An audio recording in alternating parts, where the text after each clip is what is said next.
Hello everyone, this is Shireen and I welcome to my channel study एडिशिनो। देखिए, आपकी स्पेस यूपीटेट, सुपरटेट एंड केवीएस की क्लासेस स्टार्ट हो चुकी हैं। तो जो भी यूपीटेट, सुपरटेट एंड केवीएस की प्रिपरेशन कर रहे हैं वो जल्दी से हमारे चैनल को सब्सक्राइब कर लीजिए, क्योंकि हम आपके लिए वही क्वेश्चन लेके आएंगे जो आपके एग्जाम के लिए बहुत ही ज़्यादा इंपॉर्टेंट है और आपकी पूरी प्रिपरेशन करवाएंगे और आपका एग्जाम को क्वालिफाई करवाएंगे। तो जल्दी से हमारे चैनल को सब्सक्राइब कर लीजिए। चलिए फिर आज की क्लास को स्टार्ट करते हैं। आपको बताना है वायुमंडल की सबसे निचली परत का क्या नाम है। देखिए, वायुमंडल में क्या 5 परतें पाई जाती हैं। आपको पता है हमारे जो वायुमंडल में क्या 5 परतें पाई जाती हैं, जिसमें से आपकी पहली परत है शोभ मंडल, दूसरी है समताप मंडल, फिर है मध्य मंडल, फिर है आयन मंडल, फिर है बहिर्मंडल। तो आपको बताना है कि पहली परत का क्या नाम है। ठीक है, तो आपका राइट आंसर हो जाएगा, फोर्थ ऑप्शन आपका राइट हो जाएगा, शोभ मंडल। ठीक है, देखिए जो आपकी 5 परतें हैं, शोभ मंडल है पहली आपकी, दूसरी है समताप मंडल, फिर है आपकी मध्य मंडल, फिर है आपकी आयन मंडल और फिर है आपकी बहिर्मंडल।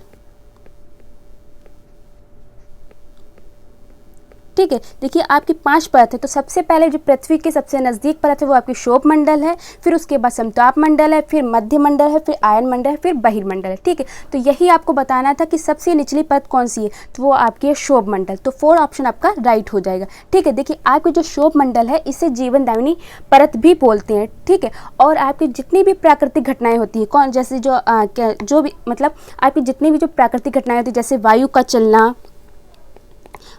चलना, वर्षा का होना, बिजली चमकना,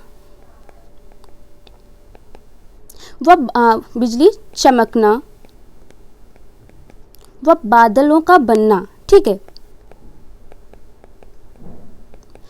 ये सब आपकी जो घटनाएं होती हैं, ये सारी आपकी घटनाएं शोभ मंडल में होती हैं। तो याद रखिएगा, जितनी भी प्राकृतिक घटनाएं हैं वो आपकी किस परत में होती है, तो शोभ मंडल में होती है। जैसे कि वायु का चलना, वर्षा का होना, बिजली चमकना, बादलों का बनना, ये सब आपके शोभ मंडल में होती है। और जो इसके बाद आती है आपकी समताप मंडल। ठीक, समताप मंडल में कौन सी एक परत पाई जाती है, ओजोन मंडल। ठीक है, ओजोन परत पाई जाती है आपकी किसमें, समताप मंडल में पाई जाती है। जो ओजोन परत है वो क्या करती है, हमारी जो है सुरक्षा करती है, किससे, अल्ट्रावायलेट किरणों से हमारी सुरक्षा करती है। क्योंकि अगर ओजोन ये परत नहीं होगी तो बहुत सारी स्किन बीमारियां पृथ्वी पर होंगी, क्या हम लोग को स्किन बीमारियां हो जाएंगी।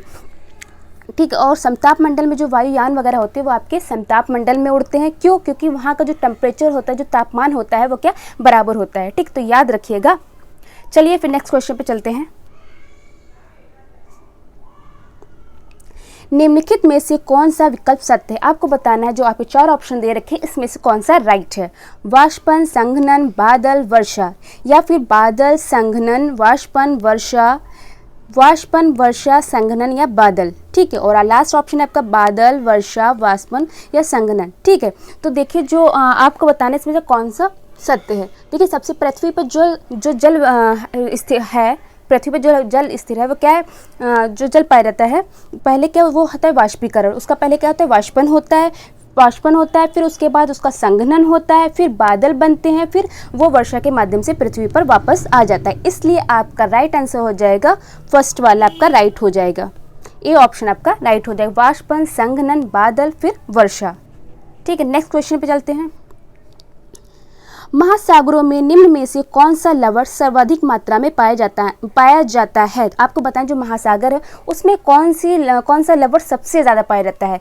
Magnesium sulphate, calcium sulphate, magnesium chloride या सोडियम क्लोराइड। तो देखिए, जो महासागर में सबसे ज़्यादा लवणता पाई जाती है वो है आपकी सोडियम क्लोराइड, यानी कि 4 ऑप्शन आपका राइट हो जाएगा, सोडियम क्लोराइड। ठीक है, फिर उसके बाद आपका पाया जाता है मैग्नीशियम क्लोराइड, फिर पाया जाता है मैग्नीशियम सल्फेट, फिर पाया जाता है कैल्शियम सल्फेट। पर आपसे पूछा था कि सर्वाधिक मात्रा में कौन सा पाया जाता है, तो वो आपका है सोडियम क्लोराइड। कितना परसेंट पाया जाता है, ये आपका पाया जाता है 77.8% आपका जो है महासागरों में क्या पाया जाता है, सोडियम क्लोराइड पाया जाता है। फिर आपका जो है मैग्नीशियम क्लोराइड आपका पाया जाता है 10.9% पाया जाता है। ठीक है, और फिर आपका पाया जाता है मैग्नीशियम सल्फेट कितना 4.7%। ठीक है, और आपका जो है 3.6% पाया जाता है कैल्शियम सल्फेट। ठीक है, याद रखिएगा। पर आपसे पूछा गया कि सर्वाधिक मात्रा में कौन सा पाया जाता है, वो है आपका सोडियम क्लोराइड, यानी कि 4 ऑप्शन आपका राइट हो जाएगा। नेक्स्ट क्वेश्चन है आपका, आपातकालीन उपबंध संविधान के किस भाग में वर्णित है। आपको बताना है कि आपातकालीन उपबंध जो है वो आपके किस भाग में दे रखा है। ठीक है, भाग 18 में, भाग 4 में, भाग 20 में या भाग 12 में। तो जो आपका आपातकालीन उपबंध है वो आपका भाग 18 में दे रखा है। ठीक है, यानी कि आपका फर्स्ट ऑप्शन राइट हो जाएगा भाग 18। और भी तीनों ऑप्शन को हम जान लेते हैं कि भाग 4 में कौन सा देगा, तो इसमें संघ का वर्णन है। ठीक है, याद रखिएगा भाग 4 में संघ का वर्णन है, और भाग 20 में आपका संविधान संशोधन है, संविधान संशोधन है। और आपका भाग 12 में है वित्त, संपत्ति, संविदाएं और वाद के बारे में दे रखा है। ठीक, किसके बारे में, वित्त, संपत्ति और संविदाएं, ठीक, और वाद का वर्णन है। ठीक है, किसमें, भाग 12 में। तो अब आपको चारों ऑप्शन याद रखने, क्योंकि कोई भी क्वेश्चन आ सकता है आपका कि संविधान संशोधन किस भाग में दे रखा है या फिर संघ किस भाग में दे रखा है। तो ये क्या है, आपके चारों ऑप्शन भी आपके इंपॉर्टेंट है। तो याद रखिएगा आपातकालीन उपबंध आपका किस भाग में दे रखा है, तो भाग 18 में दे रखा है। संघ किस में दे रखा है, भाग 4 में दे रखा है। संविधान संशोधन किस में दे रखा है, भाग 20 में दे रखा है। और आपका भाग 12 में कौन सा क्या दे रखा है, वित्त, संपत्ति, संविदाएं और वाद। गणगौर का त्यौहार मनाया जाता है। आपको बताना है गणगौर का त्यौहार मनाया जाता है चैत्र शुक्ल तीज को, श्रवण शुक्ल तीज को, या भाद्रपद कृष्ण पक्ष अष्टमी को, या फिर चैत्र शुक्ल नवमी को।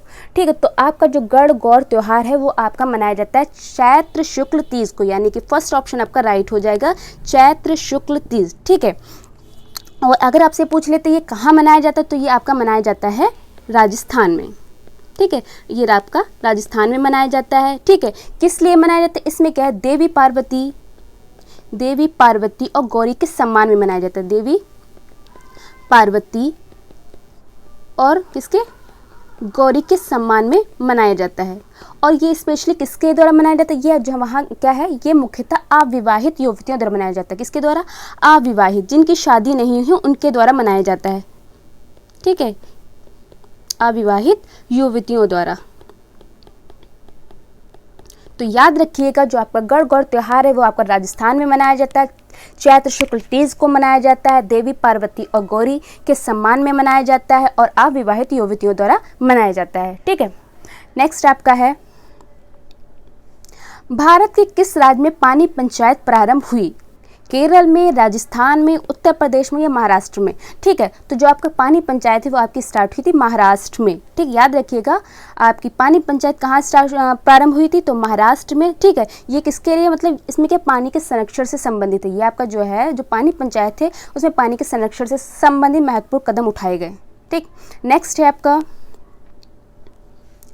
10% नियम किसने दिया। आपको बताना जो 10% नियम है, ठीक है, वो किसने प्रतिपादित किया या किसने दिया, लिंडमान ने, गोल्डमान ने, या फिर बैकमान ने, या उपरोक्त में से कोई ने। तो जो आपका 10% नियम है वो आपका दिया था लिंडमान ने दिया था। ठीक है, यानी कि फर्स्ट ऑप्शन आपका राइट हो जाएगा। और अगर पूछ लेते इन्होंने कब दिया था, तो इन्होंने 1942 में दिया था। ठीक है, याद 1942 में लिंडमान ने 10% का नियम दिया था। ठीक, इसमें क्या है, जब हम एक पोषण स्तर से दूसरे पोषण स्तर को जाते हैं तो ऊर्जा की मात्रा क्या कम होती है। याद रखिएगा जब हम एक पोषण स्तर से दूसरे पोषण स्तर को जाते हैं तो क्या ऊर्जा क्या होती है, कम होती है। ठीक, इससे ही क्या बोलते हैं, 10% का नियम बोलते हैं। इसमें क्या होता है, जैसे कि हम एक स्तर से जब दूसरे स्तर पर जाएंगे तो दूसरे स्तर पर पहले स्तर की अपेक्षा 10% ही ऊर्जा जाती है। ठीक है, तो याद रखिएगा जैसे कि पहले स्तर पर अगर 100% ऊर्जा है तो दूसरे परसेंट पे कितनी इसकी पहुंचेगी, 10%, यानी कि 10 ही पहुंचेगी। यानी कि 100% का अगर 10% निकालेंगे, ठीक है,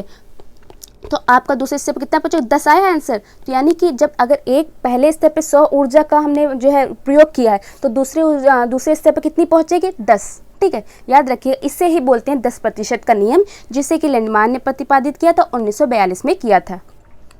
नेक्स्ट आपका है, पानी में पाए जाने वाले रेडियो सक्रिय पदार्थ का अंश किसका कारण बनता है। ठीक है, मतलब जो आपके पानी में रेडियो सक्रिय पदार्थ पाए जाते हैं उसके कारण कौन से रोग हो जाते हैं, कैंसर का, आँख से पानी गिरने का, या डीएनए विखंडन का, या उपरोक्त सभी। तो ये आपका राइट ऑप्शन हो जाएगा फोर्थ। ठीक है, उपरोक्त सभी। देखिए जो रेडियो सक्रिय पदार्थ होते हैं इनके कारण कैंसर हो जाता है, आँख से पानी गिरने लगता है, डीएनए का विखंडन हो जाता है, इसलिए आपके फोर्थ ऑप्शन आपका राइट हो जाएगा।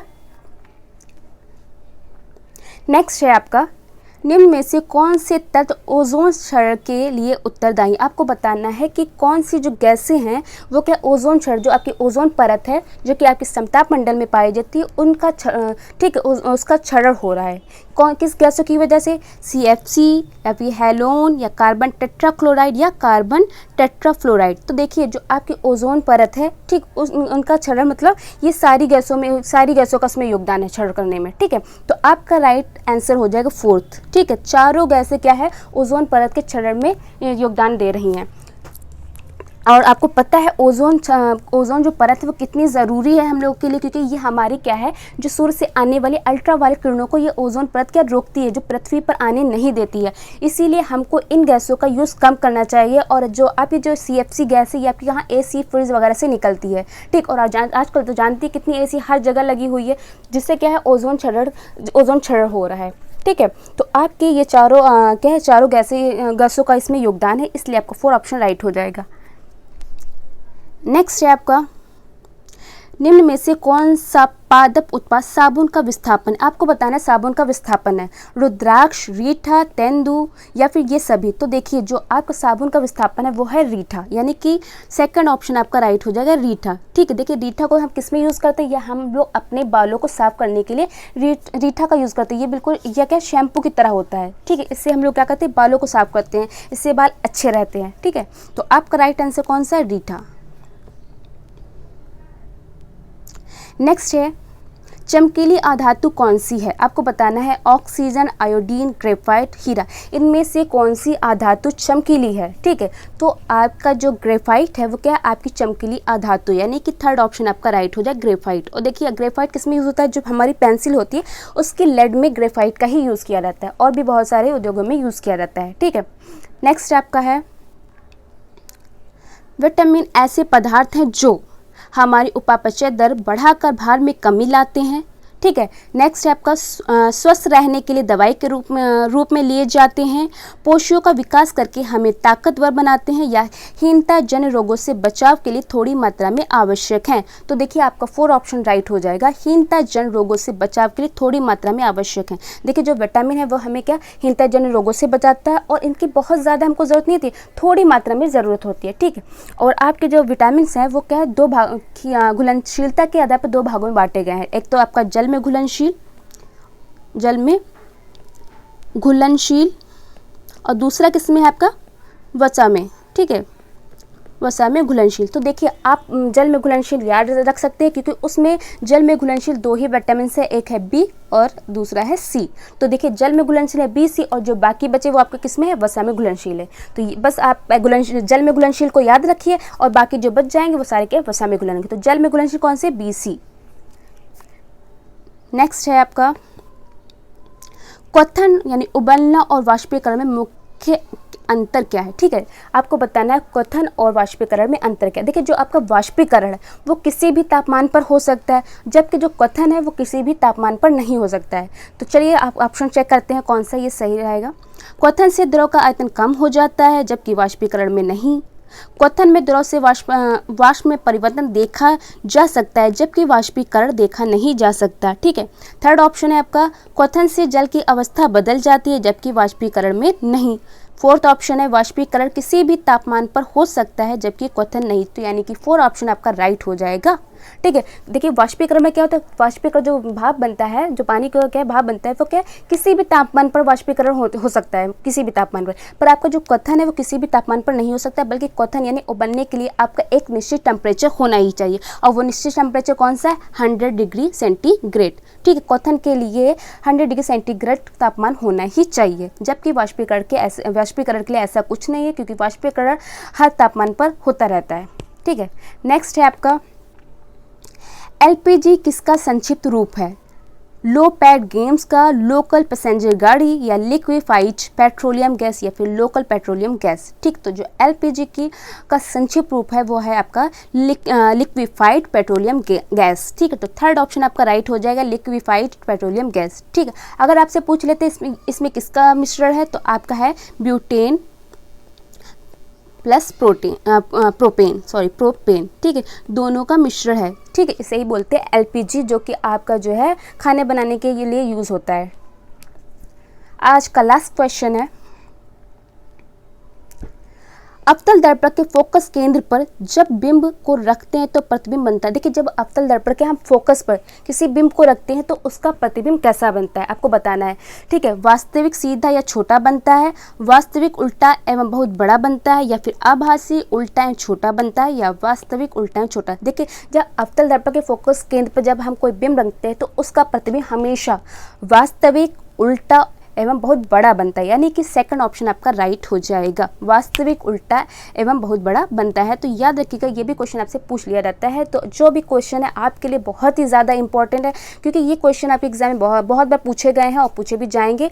तो अच्छे से इस क्लास को पढ़िएगा। अब मैं आपको मिलूंगी नेक्स्ट वीडियो में। सभी को जय हिंद, जय भारत।